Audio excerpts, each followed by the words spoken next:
guess we can start. Again, thanks everyone for joining. You've been invited to the Intelligent Automation and Ansible with Ansible and Dynatrace webinar. This is going to be brief. It's going to be to the point. And we're going to talk a little bit about how Ansible and Dynatrace work together. We're going to show you a demo. I have a panel with me that I'm going to introduce in a second. But again, my name is Darren Hoke. I may know some of you. We might have talked on the phone. I know we have some existing customers and some prospects looking at either Red Hat or Dynatrace. Jay, if you just head back to the other slide. So just real quickly, a little bit about us. I'm definitely not going to be the featured speaker. I'm going to try very quickly to hand the panel off to the folks who will be presenting, but just a little bit about Stone Door Group. We are a Red Hat Premier Partner, which means we're a top tier partner for Red Hat. We are also a Dynatrace partner, and we have some of our Dynatrace peers.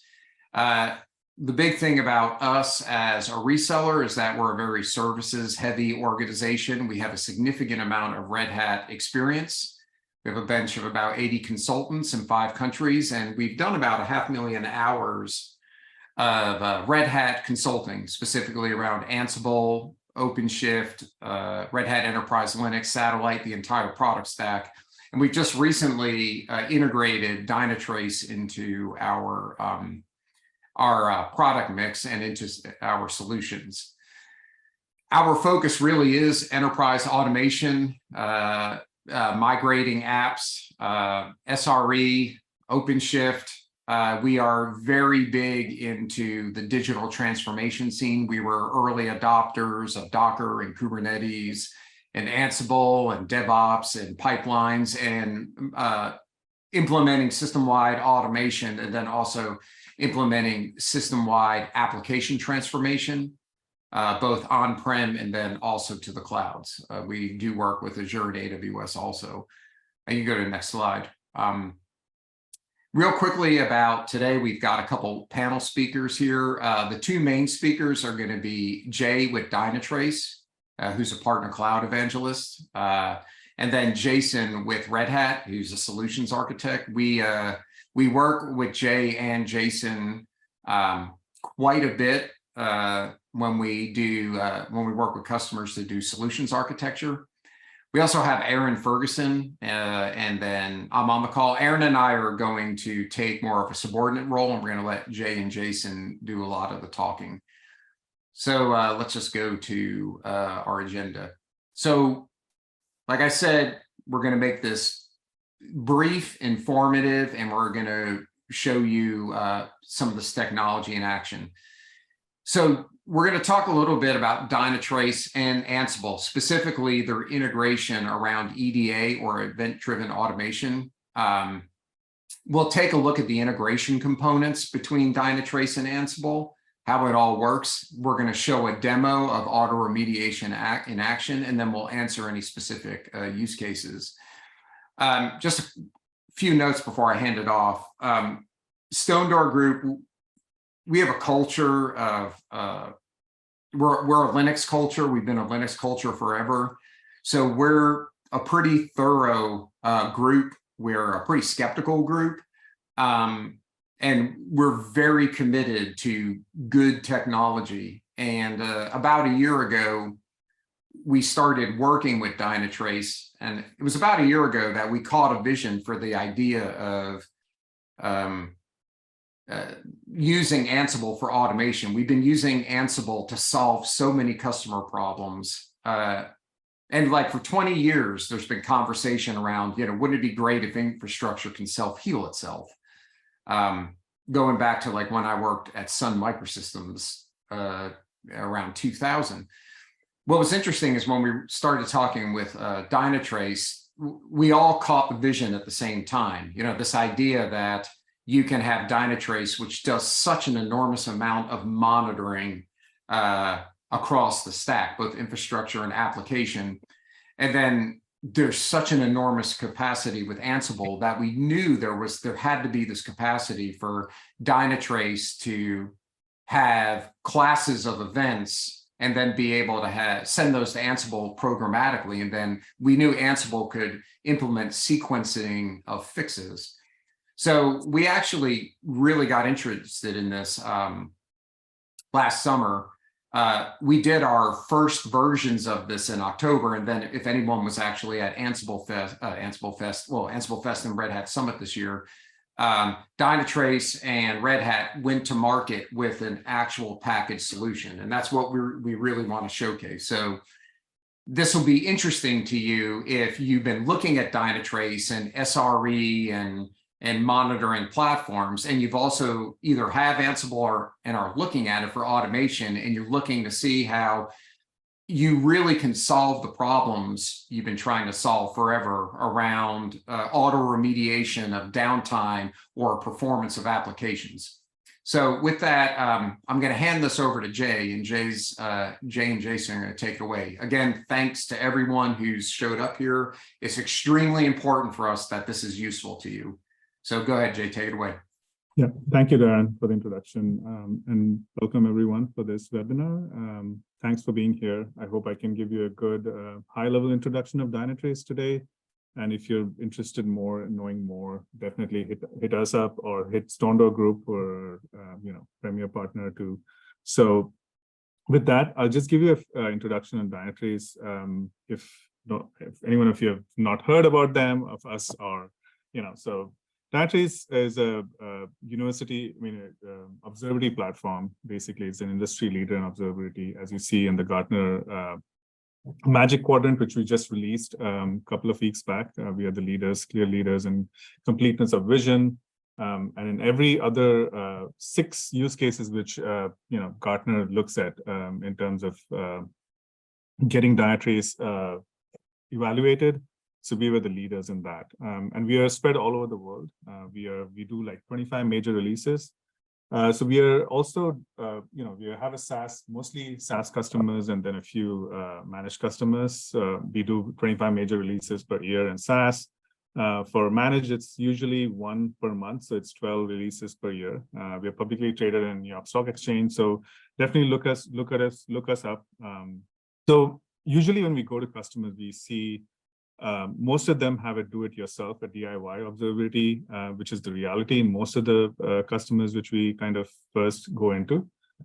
We see that they have metrics, traces, and logs, which are the pillars of observability or telemetry. And we see like all these different tools which are in the customer environment. Like you can have Datadog or AWS or Azure, CloudWatch, which basically gets all the metrics, whether it's host metrics or process metrics or application specific metrics. And then you have traces, which you have certain different vendors, again, doing that. And then logs, log monitoring specifically, which then you have to do the correlation, right? You need MoveSoft, you need Big Panda and Science Logic, which basically then does alert correlation, alerts enrichment, and then filters all the alert noises which you have in your environment, right? And then you have to build a dashboard. And then when you have a problem in your infrastructure or application is running slow, you then have to get onto a war room call and then have all these different, like finger pointing. And there's a lot of things which come up with that do-it-yourself approach. So with Dynatrace, you have all this in one, right? We are a unified observability platform. We basically monitor metrics, we provide traces, we provide log monitoring. We also have an AI ops built in, basically, which is the auto remediation part of it, or integration with third-party tools like ServiceNow, Jira, PagerDuty. So you can connect a Slack or any of those additional integrations which most of the tools may or may not provide. We have all built into Dynatrace. In addition, we have the Davis AI, which is like our main artificial intelligence engine behind, which is basically looking into finding the problems, which is one part of it, that is the detection part of it, but also providing the root cause for it, which is an automated root cause analysis, which it provides, looking at logs, looking at traces, looking at all the different metrics, giving you looking into all these different dependencies for data and then giving you the root cause for that, which is not something which is provided by most of the other tools in the market. Underlying the main focus is providing root cause and providing and showing you problems as a part of the monitoring solution. It's also that underneath we also have the discovery part of it. We're not necessarily discovering all the CIs, but if you have one agent, which is our main, the brain of all the whole platform, which is like once you install the one agent, you have look into the servers, all the metrics regarding the host, any of the processes which we call services in Windows or daemons in Linux. You have visibility into that, all the different metrics, whether it's CPU, disk, network, latency, throughput, application service, failure rates, all that stuff comes into play once you install one agent. It builds up the entire topology, like relationship between all the entities, code level metrics. You can look into your code to see where the root cause of that issue was. If it is a code level thing, it will actually show you that it's actually in this code or the application code where the problem lies, right? So it could be in any of these different entity levels within your infrastructure, and Dynatrace will give you the entire picture, like one picture of that in our Smartscape topology.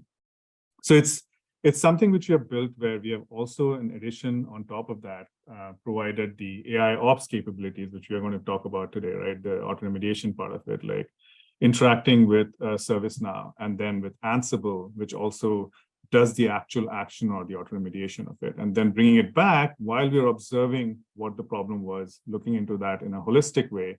Dynatrace comes back and resolves, checks if the CPU saturation or whatever that issue may be is back to normal and within the threshold of, it could be static thresholds, whatever it may be. But so in general, we provide answers to all your problems and not just provide the data for it. So this is a holistic picture of our platform, what we provide. Starting from the bottom, it's the traces, metrics, logs, and the topology, and of course, code level metrics and the metadata regarding each of your entities and the network information. In addition, when we go into the platform, we have, like this is the secret sauce of how it all works. Basically, there is the one agent, which is the main thing which you have to kind of install on your server. And once it's deployed on your server, it basically goes and starts pulling in everything. So it's, if you have thousands of servers and you want to deploy one agent on all these thousands of servers, you have like Ansible collection, which does that. So you have different ways of like doing it in bulk, and it takes, maybe an hour we have seen for like 10,000 hosts in general. So that's the starting point where you come in, install your one agent, and it goes into and gets all the information regarding your infrastructure, your applications, and services which are running on your in your environment. Then you have the Pure Path, which is basically a patented technology by Dynatrace again, which is giving you the code level visibility, right? So you, as I said in the past, right, it was more like once you have an issue, now you know that is the application code which is causing this issue. So this is something which you can dig into, through analysis. You can go into, and it's out of the box, it's provided for you, which you can actually now then go and see, hey, this is an application code issue, which is, again, something which not every tool provides you. And then you have unified ingest from different sources. You can get it from Prometheus. You can have different data sources, which can also, you can pull in metrics. If you have Grafana, if you use any sort of open telemetry, you can ingest all that data. And then we also have dashboards, which give you all the different metric analysis, shows you all that stuff in a visual format. On top of that, behind all that, the backend on which Dynatrace works is Grail. And Grail is a massive parallel processing data lakehouse, which we have built, which helps with what we observed with cloud native and people using and customers moving to hybrid cloud environments. There was a huge explosion or data volumes of logs and metrics, and in general, so we needed something more than what we used to be using in the past. And so we introduced Grail, which is very recent and 6 months ago. And, it helps with, data retention. You can have petabytes of data, which you can process now.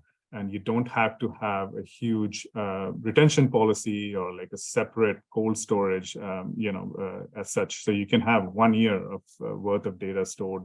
And real time, you can, sort of query all that using something called DQL or data, Dynatrace query language. which is very close to SQL query language, but slightly different, where you can actually go into logs, sort of fetch what you want, build reports, build dashboards using that query language. So Grail is kind of like also you don't need any indexing on ingest for any sort of the raw data which you bring in from other sources.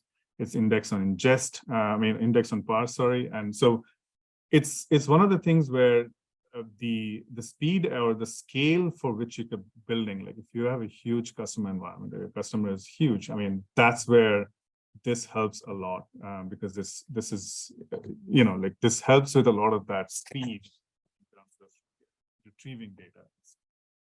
And then we have the Smartscape and the Davis AI.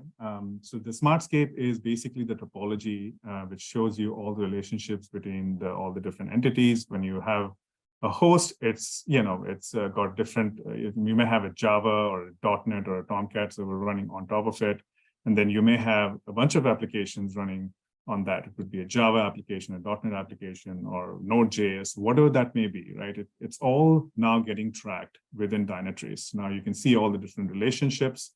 And one of the use cases is like cloud migration. Hey, you want to move your applications from bare metal or legacy VMs into Azure, AWS, or GCP. Now you can see, hey, if there's an application which has a dependency on these two different hosts for it running the application, now I can actually, sorry for my screen. I don't know what happened, but it just came out of nowhere. But basically, what it does is to show that topology mapping, and it will help you when you do cloud migration, moving across different clouds. And then you have the Davis AI, which is the causal AI engine. So recently, it's also become a predictive and a generative AI, with generative AI being in the forefront nowadays with ChatGPT and all those other at Bard and several other generative AI tools in the market. We also have integrated generative AI into Davis AI and also predictive. So it's not only a causal AI engine for root cause analysis and finding the topology of the entities, it's also now generating and being used within Dynatrace, which I'll explain more in the next slide. And then we have the automation engine, the app engine. Now this is more like automation engine is a low code, no code workflow engine where you can actually now use workflows instead of scripts and stuff which we were using in the past to sort of trigger different events. It could be integration events, which you'll see as a part of the auto remediation solution. We use automation engine for auto remediation via Ansible, right? But what it does is collects all the team information, like who should it be send alerts to, like all that information. Now you can set it up with automation engine with workflows. And then app engine. Now, if you want to build something on top of our Dynatrace platform. It's very similar to our, iOS apps or built natively on top of iOS. You have the Apple Store where you can have all these different apps which you download and then you work on it. Very similar concept, but this is more focused towards Dynatrace, utilizing Dynatrace data to now build apps and show, like it could be simple as a dashboard, which customers don't have access to or they cannot build it. Now you can build, customize, and build apps on top of the platform. What do we do, right? We are into infrastructure observability, so host, like it could be any sort of host, Kubernetes, microservices. We are on serverless functions. So you can install one agent on any of these different platforms, whether it's Linux, AIX, of course, the legacy operating systems, of course, all that. You can install one agent and get a full picture about your infrastructure, the host level metrics. And then you have the application, the top level applications, which are running or workloads running on your Kubernetes cluster or OpenShift cluster. And you can sort of get all the performance metrics on those. We also are into security protection, security and analytics, basically showing all the different vulnerabilities which are there on these different entities, mostly the host, which can have a vulnerability on, or if there's an SQL injection on your database. I mean, all that information also we provide.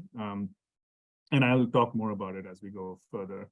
And then you have the real user monitoring, the digital experience, basically tracking the user sessions and basically seeing what is the user doing. If it's a if it's a site like Travelocity or any of the travel sites or anything, right? I mean, if you're monitoring that site, you should now be able to see the user sessions. How was their experience? How was their performance for response times on the page load, or like when you're going and clicking into all that stuff. So you can actually now monitor a specific click path for the user. Like he goes in, registers his name, he goes in and books in a travel. How was his experience? Where the page loads good, where the response times. So we have something called an AppDex score, which basically keeps a track of the application of the web page in general, or the user session in general, how the experience was. And so we show all that information to you through Dynatrace.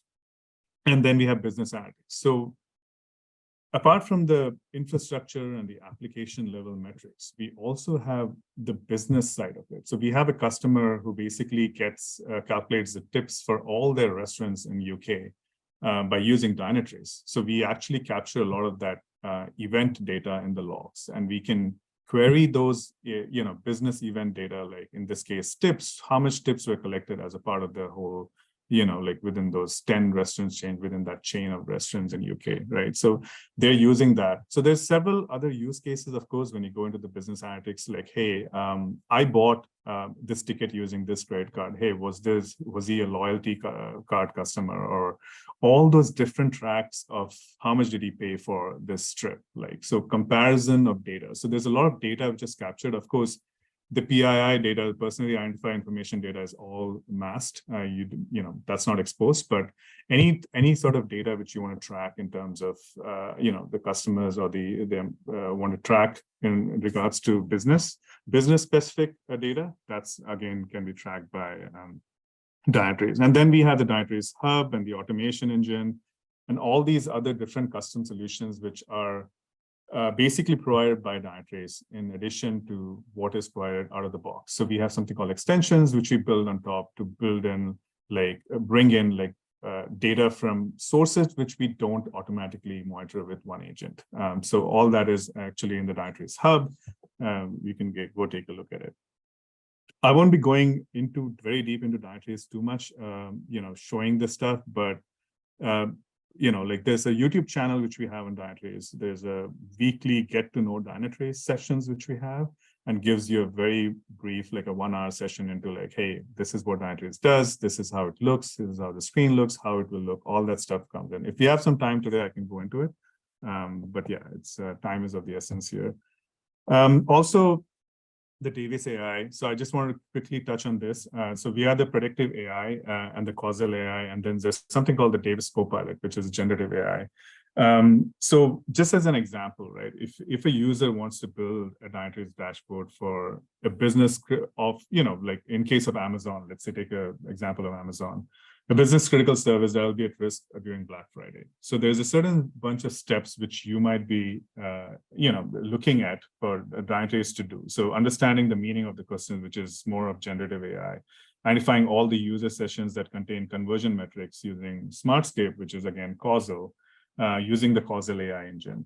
So there's all these different things which we are looking at as to how so predicting how these services will behave under high load based on a historical data, right? Now that is predictive AI. Capacity planning, right? Okay, if we have the capacity storage for this specific host, on Black Friday, there might be way more usage of this capacity. Will it reach capacity and stuff like that? So all that is again coming under the predictive AI umbrella, right? So we are using all these different AI or machine learning models or language learning models underneath to now drive these different sort of needs within the platform.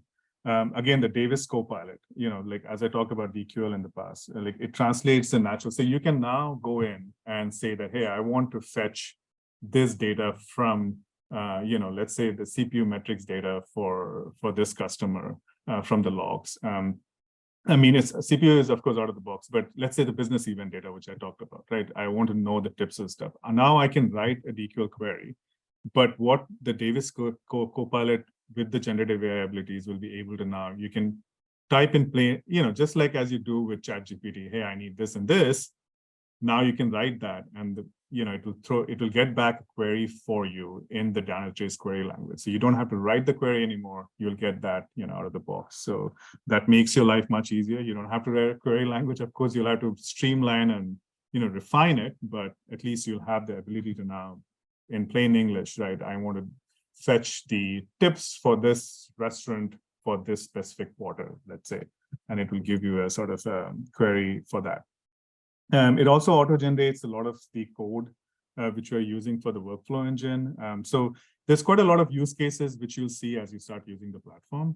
But yeah, behind this whole thing, the AI is working tirelessly, I would say, for this. Then you have the automated incident management and problem remediation, which is what we're going to be talking today, a little bit more details on with event-driven Ansible. So this is a very high level as to how we have seen in the past. Dynatrace detects a problem, and then you have, it also shows you the impacted entities. It shows you how many business users are impacted by this, the financial impact of it. And also what it does is we have an integration, out-of-the-box integration with Dynatrace, with ServiceNow. And so it creates an incident ticket in ServiceNow, assigns it to a group, and then either you have of course, with auto remediation, we're also now utilizing Ansible to trigger a remediation workflow. It could be triggered directly from Dynatrace, or it could be triggered from ServiceNow using their workflows. Now, it's all auto remediation. There's no manual intervention. But what we've seen with customers now is like, oh, yeah, I need an approval for this before I restart the server because it has a lot of important applications which are running on top of it. I don't want any user to be impacted if this issue comes up, if the CPU, the CPU usage of the host is really high, and now I'm like running on very low resources, I need to now figure out when would be the right time. I do need to open an emergency change, but I would like to get an approval before you restart that server, right? So before it comes to a point where it becomes a major incident, right? I would like to make sure that so that's where the customers we see are like, okay, I need an approval workflow from ServiceNow to trigger, and then I'll approve, and then it goes into this stuff. But if, and that's where we recommend customers is auto remediation is amazing because you don't need any manual intervention. You may have an issue at the middle of the night, and you don't need to have any resources in the night. If you knew ahead that this is something which comes up, it's a common problem, and I need to restart the service or host, and that would get the problem away. So as simple as that, but I don't need any more for me to be on that call or be awake, so a better employee experience, better resource utilization, more driving towards, adding value in terms of, freeing up their time to do innovation and other significant work in your environment. And so Dynatrace recognizes the improvement and then close the problem. So basically, it sends out a message to ServiceNow, and then ServiceNow in turn might send it across to Ansible to take action, saying that, hey, I want to restart that server. I found a CPU saturation happening on this host.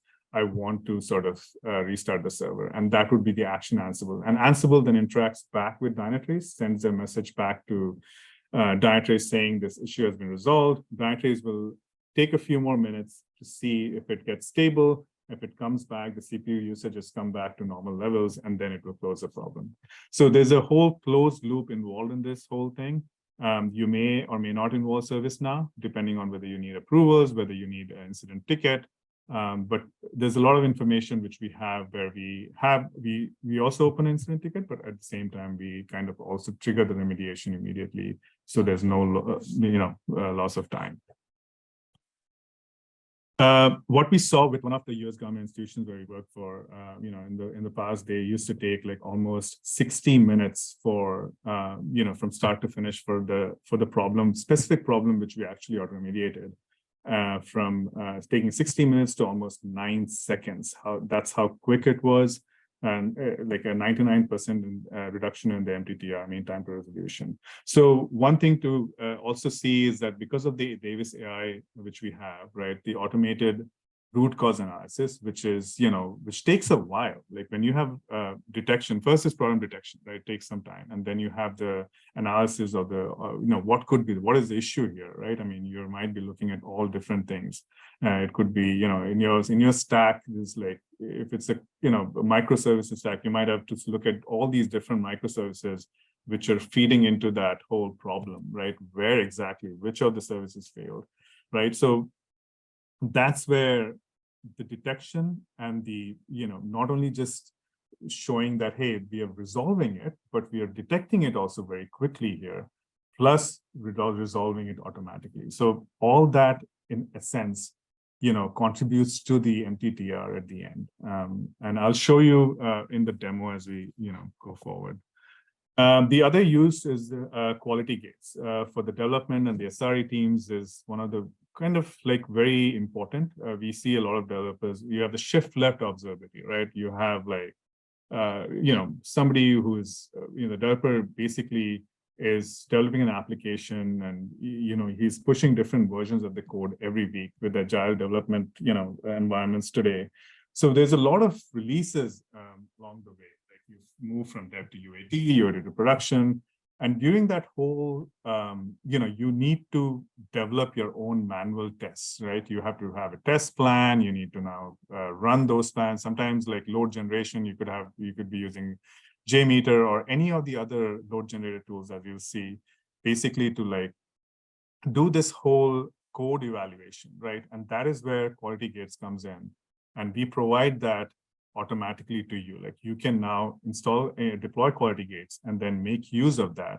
You have a set of course, different SLOs or SLIs, which basically will track, okay, I have 100 users logging into the system or 1,000 users logging to use my system at the same time. Like how is that load affecting the performance of the application? Is it slow? Is it fast? So you'll have certain metrics, of course, service level objectives, which you're actually now determining on top of it to say, okay, if this crosses this certain threshold, then if there's more and more the application failure rate is increasing as a result of this, load generation, I need to make sure that I could accept maybe 99%, and beyond that, I don't accept it. So that's where there's certain set of SLOs which you provide in order to do this. And with Quality Gates, this becomes fairly easy now. You don't have to manually again do it. You again have it Dynatrace take care of that.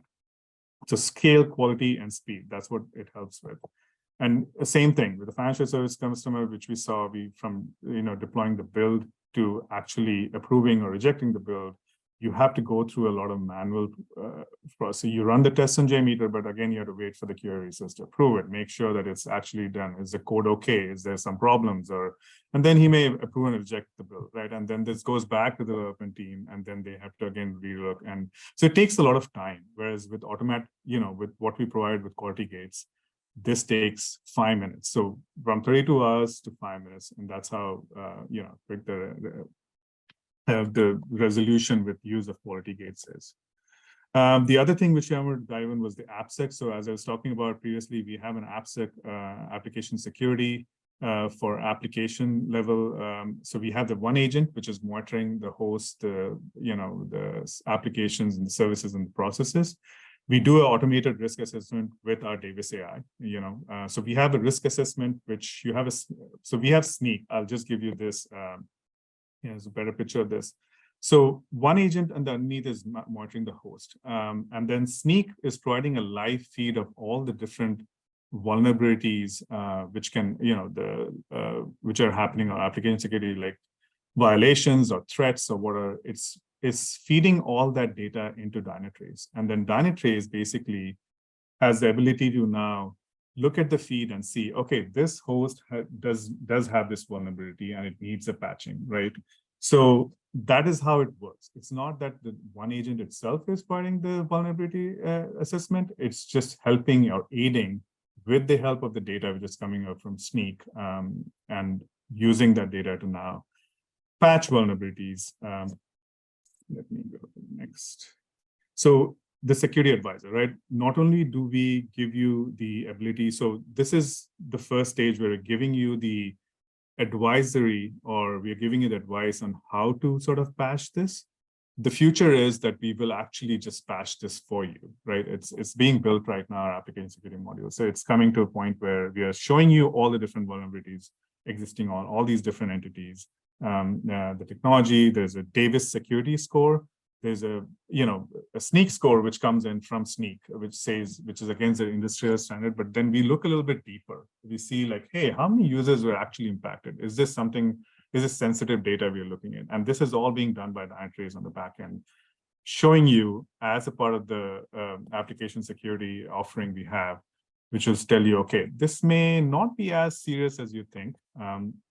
With our Davis security score, we look at all these different, like public exposure, whether it's sensitive data, whether it's publicly exploited, can it be publicly exploited, or how vulnerable these are. Based on it, Davis itself provides a score for you, which might be different than what Snyk might provide. So just to go through it, just like that here, you have a Snyk score here of 9.2, and Davis thinks it's a medium risk, vulnerability. So this is how we using different, looking at not only just what Snyk provides, but also internally looking, like what else, looking at the data, the business users and the applications which are impacted, whether it's sensitive, whether it's public internet or not, whether it's internal application or external facing application. So all that determines this Davis score, security score, which we have and provides that to you.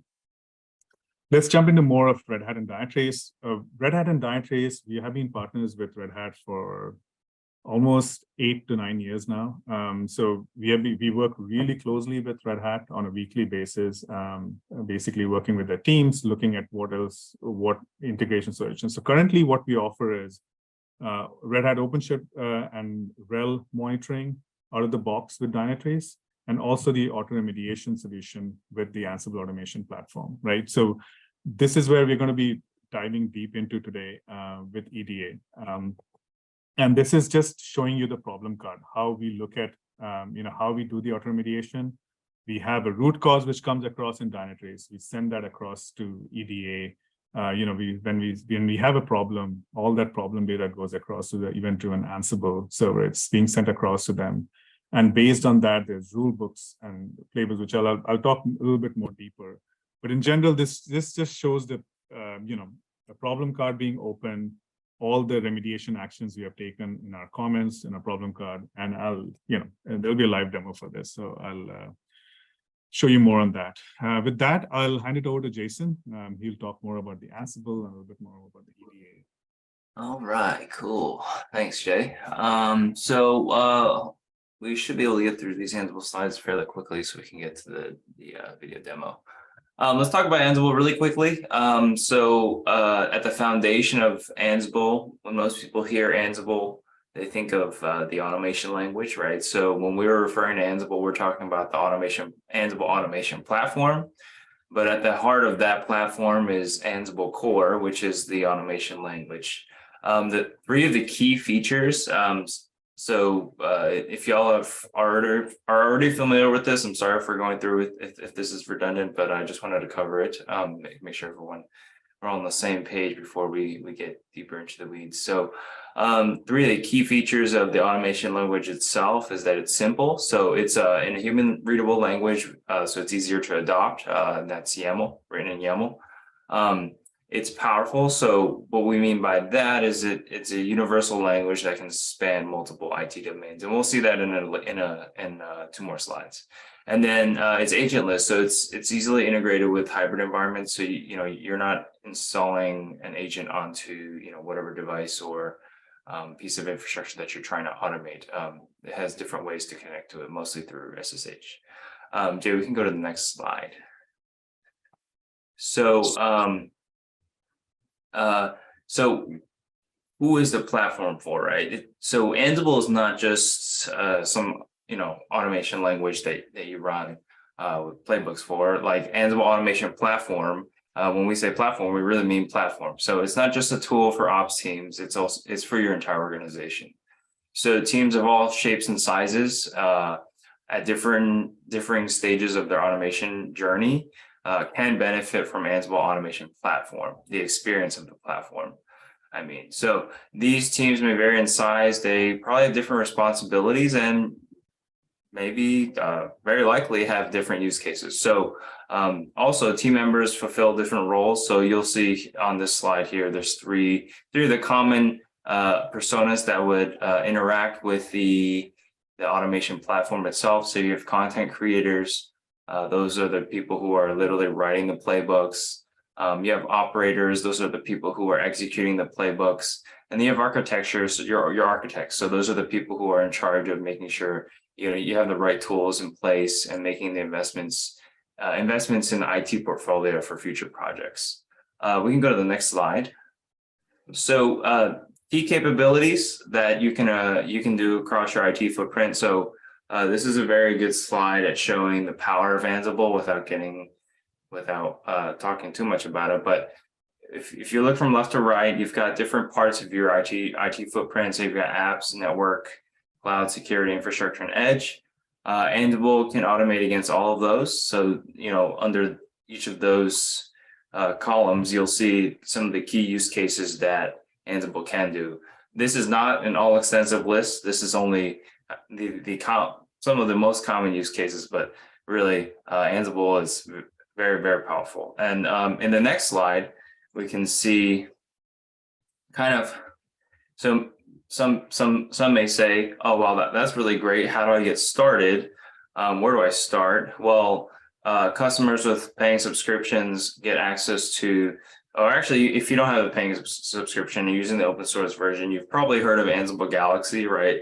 And so that's the community versions of Ansible collections that people in the community, the open source community, or just in general, put out whatever playbooks that they've written, and anyone can go out and use them, right? So what we have with the subscription, you get supported and certified content you can trust. And so really the two key words there is supported and certified, right? So it's supported by one of the vendors, one of our technology partners, either Red Hat ourselves, or you'll see here on this slide many other companies that work with us to create the certified content, so you can get support on those. They also get run through a certification process, so you can trust that it should work within your environment, and if it doesn't, again, you can get support on that. So the next two slides I have are just kind of like what's new with the Ansible, recent news. So Ansible Lightspeed, it's everyone's talking about AI now, so it's generative AI the Ansible way. So when you think about right now it's in public tech preview, but it's unsupported. So if you want to go out and try it, there's a website you can sign up for, and then you can get access to it through through VS Code with the Ansible plugin. So what it is, Ansible Lightspeed, the official name is Ansible Lightspeed. It's a mouthful, with IBM Watson Code Assistant. It's a generative AI service designed to help individuals and teams create Ansible content more efficiently. So what it does, it connects users to the IBM Watson Code Assistant that helps to generate Ansible content suggestions based on easy to understand natural language and Ansible YAML file context. So you can prompt it. You can it would be similar to something like ChatGPT, where you would be in VS Code and you say, can you write me a playbook that automates the provisioning of a network switch or something with these parameters. Ansible Lightspeed augments model suggestions with unique post-processing capabilities that infuses best practices and more into the suggestions. So this is one of the differences, right? If you were to think of, if you're an Ansible user and you if you use ChatGPT or Google Bard, you might have used it to create Ansible playbooks to generate it. There's nothing wrong with that, but there's nothing guaranteeing there that those playbooks are using best practices. So this is one of the key differentiators there as well. In the future, pricing hasn't been really talked about internally, so we don't know what the pricing is going to look like, but this would be something that would be available only to customers with a subscription. So the next one, I'm not going to talk about this too much because I think Jay's going to cover it. And the presentation, the video we have, we'll do a great job at showing you how it works. So event-driven Ansible was recently announced GA at Ansible Fest. Last year was, I think it was private preview or tech preview. When Darren was talking earlier, they were really ahead of the curve on this, right? They saw the vision of EDA before EDA existed, right? So EDA allows teams to integrate automation into their entire IT portfolio with Ansible Automation Platform. So you can automating from events. So I don't know if you can see. So on the top, yeah, you can see it. You can't see my mouse cursor though. So automating on the top from events. So you can feed events into Ansible Automation Platform. Allows you to respond to issues faster than ever, right? So you don't have to wait for the event, for someone to detect the event or get a text message and then go do something. You can integrate these tools together, these products together, right? So EDA can be used to automate remediate or to automate the remediation or observation and speed up the whole troubleshooting process. That's one of the key values there. It's really about speeding up the process, getting rid of any of the manual steps or the manual steps where you're trying to copy information between the tools or products. EDA gives you the ability to listen to event sources such as Dynatrace, webhooks, Kafka, or Prometheus. These event sources are processed for conditions using what we call rules. So you'll see on the right-hand side, it says rules. So you have your sources. And what happens is you can process the information, the events from the sources with rules, and that's using rule books. And then ultimately that allows you can respond according to those rules with actions, right? And so, here in the top, you have your event that's feeding you information, the event. You have your observation intelligence tools that's feeding you your event data. Then on the right, you've got your decision. Really, I guess you could say decision engine, but it's the Ansible Automation Platform that's processing the decision based on whatever parameters you set in your rule books and your actions. And then based on those actions, it'll kick off the automation on the left side. And then, that's similar to the slide earlier we saw, the entire IT footprint. You can, wherever if you can collect event data on that, on whatever you're trying to target, then you can create an event-driven Ansible rulebook and then eventually actions around that. I'm going to drop something. I'm just going to drop the Git repo in the chat if anyone wants to check it out. This is the Ansible. It's the Git repo to the event-driven Ansible collection. I think this is the community version, but you can see it. If you're an Ansible customer, you can go to console.redhat.com. And when you go into the AAP section, you can find the collection from Dynatrace on event-driven Ansible, and then you can take a look at the contents of that as well. Hey, Jason, real quickly, I'm just doing a time check. Can we potentially? This is all. I think we all know this is good stuff, but I want to be cognizant of people that might need to drop at past. Yeah, I'm actually all done. So I was going to. Yeah, good. Yeah, perfect. Thank you. Cool. Thanks, Jason. I'll just give you a high-level architecture and then go into the demo, so you can, in the interest of time. So basically, what Jason talked about, right? So we are the source here. Dynatrace being the source, it sends all the problem data across to EDA. So we have the Davis AI finding the automated root cause. It sends all that information, the payload for that problem or an event, to our automation engine, which is again a workflow engine, low code, no code, which automatically picks up a problem as soon as it comes. It determines that, hey, if there's a CPU saturation, or if this is a specific application failure service rate. So we may have workflows for all these different problems, and then based on the problem, we may send that metadata across. So we are filtering some of that in Dynatrace itself with workflow engine. And then if you have a lot of events or problems, right, you can route this through the enterprise service bus or the message bus. Like Kafka, you can get all that information through Kafka and then feed that into an Ansible rulebook or the EDA server, which has all that, the rulebook residing in there, right? So It then basically takes an action, which could be executing a playbook, executing a module, a plugin, whatever that may be, and then triggering a job template, and then the instant remediation happens. And so once that has happened, the closed loop remediation part of it feeds that bit data back to Dynatrace saying that, hey, the problem has been resolved.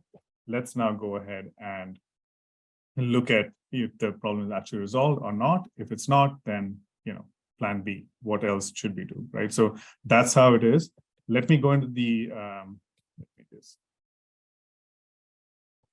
so this Easy Travel website, which we are for this specific use case, we are using an Easy Travel website, which is a demo application, as I said. It's running on OpenShift cluster on an OpenShift container platform on Red Hat Enterprise Linux, and basically on GCP. So it's all on the cloud. It's running, and what we are doing here is generating a CPU saturation incident. And what we do is to enable or disable a feature flag, and that's how we kind of generate the load first to create the CPU saturation event, and then from there, you'll see the whole auto remediation happening, triggering of job template, a problem appearing in Dynatrace, and once the problem appears, then you have the whole EDA rulebook kicked off. So let me go further, let it play. So this is the solution architecture for the CPU saturation event. This is how it's done. Basically, it's one agent on the Dynatrace side detecting the problem for the host CPU saturation. And then the automation engine triggering a workflow, basically sending that open problem notification across to the EDA server, the event-driven Ansible server. So it sends the context information, what kind of problem it is.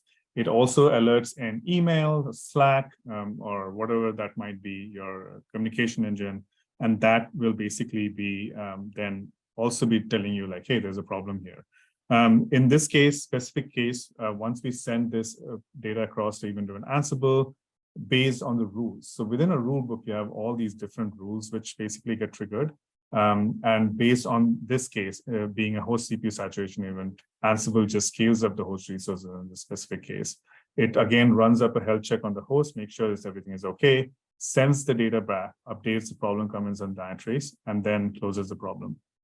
And Dynatrace could also, again, potentially have where the Dynatrace detects that, oh, the CPU usage is still very high, despite us taking this action of scaling up resources. Now, let's go back, again, send information back to EDA, and that would, what it would be, basically triggering that whole, like remediation action.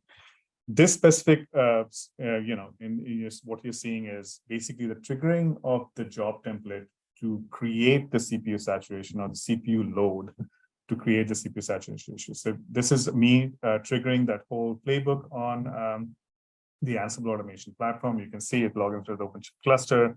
It creates the load, enables this feature flag environment variable on the OpenShift cluster, which generates the load. So just to be clear, we're using Ansible to create simulate a CPU saturation event, correct? Correct. Ansible is simulating just because we need to simulate it to show the whole remediation. So that's what it's doing. And this is the the OpenShift cluster, the Kubernetes cluster, where it's running that the Easy Travel site. And as you see, a problem pops up within on Dynatrace side. It's like if you see on the timeline on the top, it's almost 8 minutes. This is going into the workflows engine. That's the detection of the problem. So it's now going to automatically, like the workflow engine is going to automatically pick up that problem. In this case, I'm running it manually because of the demo. We just disable that automatic thing so that we can show how it's actually being triggered.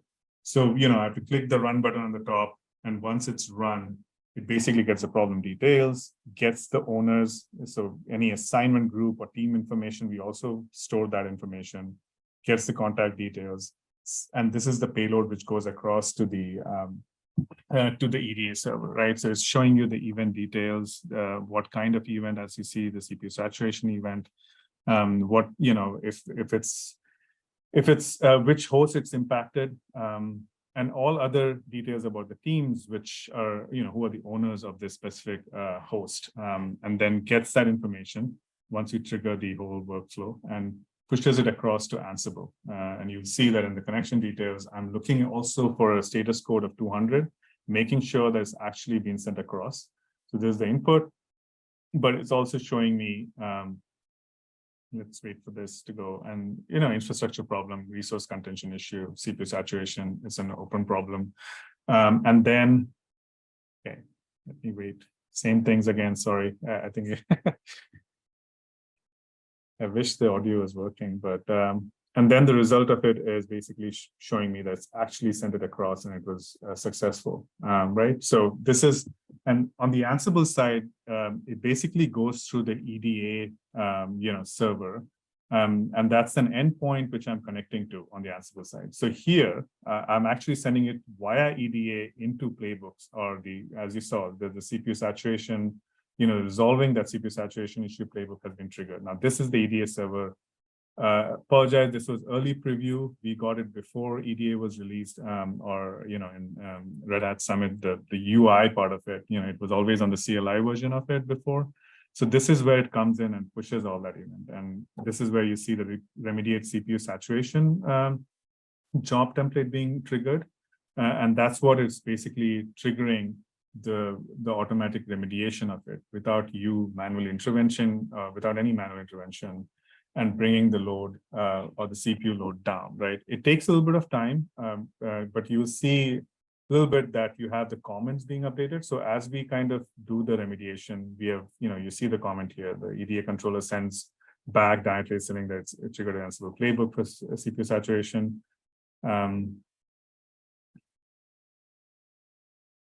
Yeah, I'll just wait, let it go run.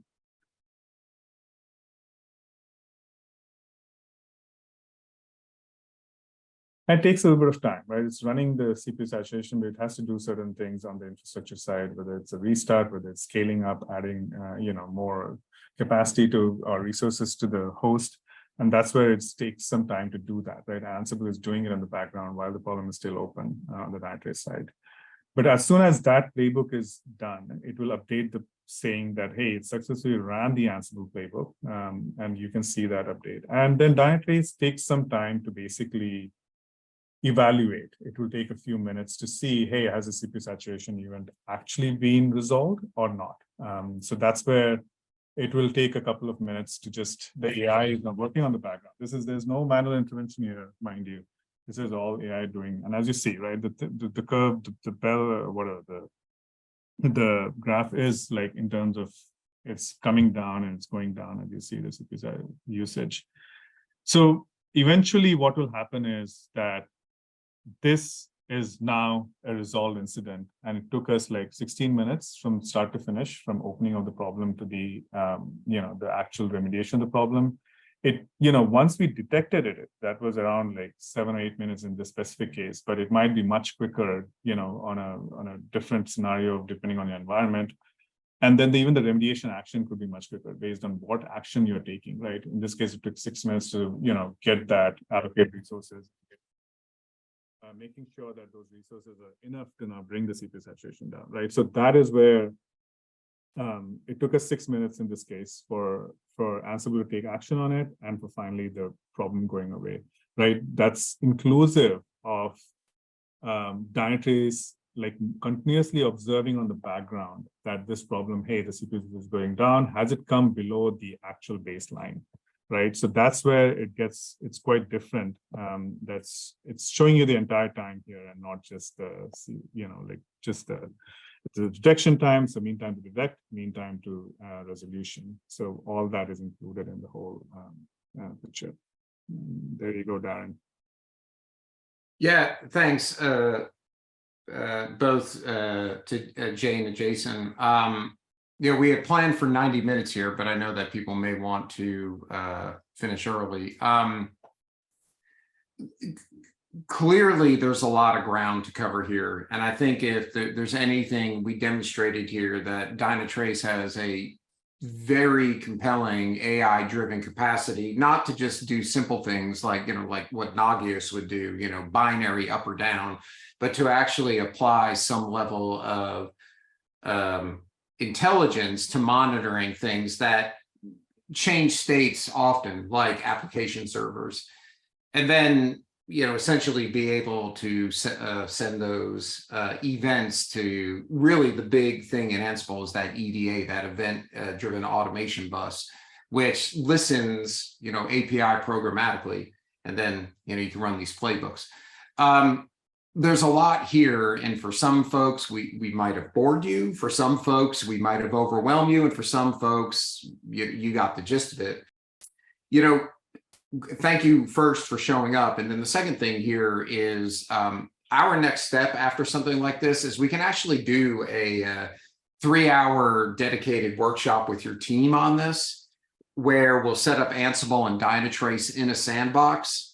And then we'll go through what Jay just showed. We'll have a sample Tomcat app running, and we'll have you do the hands on the keyboard to actually do the integration between Dynatrace and Ansible, see how all the playbooks and the code work.